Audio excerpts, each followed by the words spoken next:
harmonious world, what will demand our attention and ingenuity? This question becomes doubly urgent given the immense new powers that biotechnology and information technology are providing us with. What will we do with all that power? Before answering this question, we need to say a few more words about famine, plague, and war. The claim that we are bringing them under control may strike many as outrageous, extremely naive, or perhaps callous. What about the billions of people scraping a living on less than $2 a day?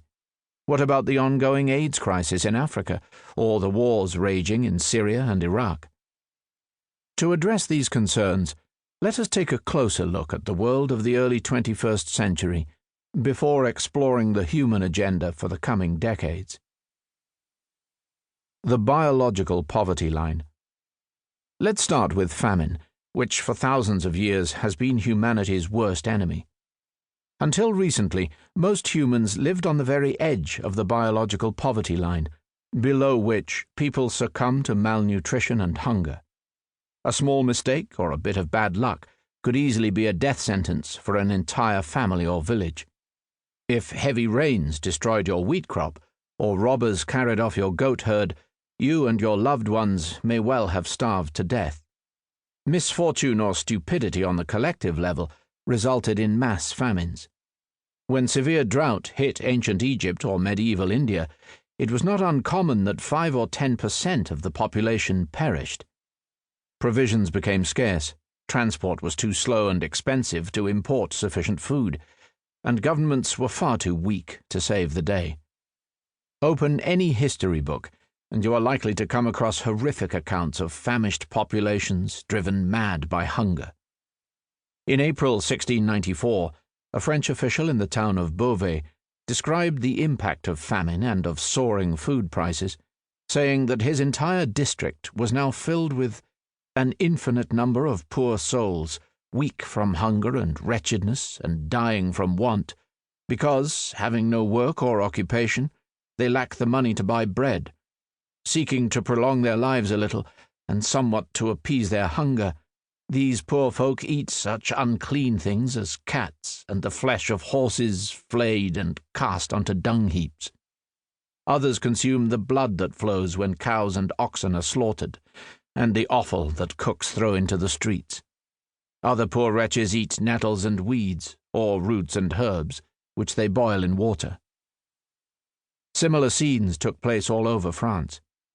Bad weather had ruined the harvests throughout the kingdom in the previous 2 years, so that by the spring of 1694 the granaries were completely empty. The rich charged exorbitant prices for whatever food they managed to hoard, and the poor died in droves. About 2.8 million French, 15% of the population, starved to death between 1692 and 1694, while the Sun King, Louis XIV, was dallying with his mistresses in Versailles. The following year, 1695, famine struck Estonia, killing a fifth of the population. In 1696 it was the turn of Finland, where a quarter to a third of people died. Scotland suffered from severe famine between 1695 and 1698, some districts losing up to 20% of their inhabitants. Most readers probably know how it feels when you miss lunch, when you fast on some religious holiday, or when you live for a few days on vegetable shakes as part of a new wonder diet. But how does it feel when you haven't eaten for days on end, and you have no clue where to get the next morsel of food? Most people today have never experienced this excruciating torment. Our ancestors, alas, knew it only too well. When they cried to God, "Deliver us from famine," this is what they had in mind.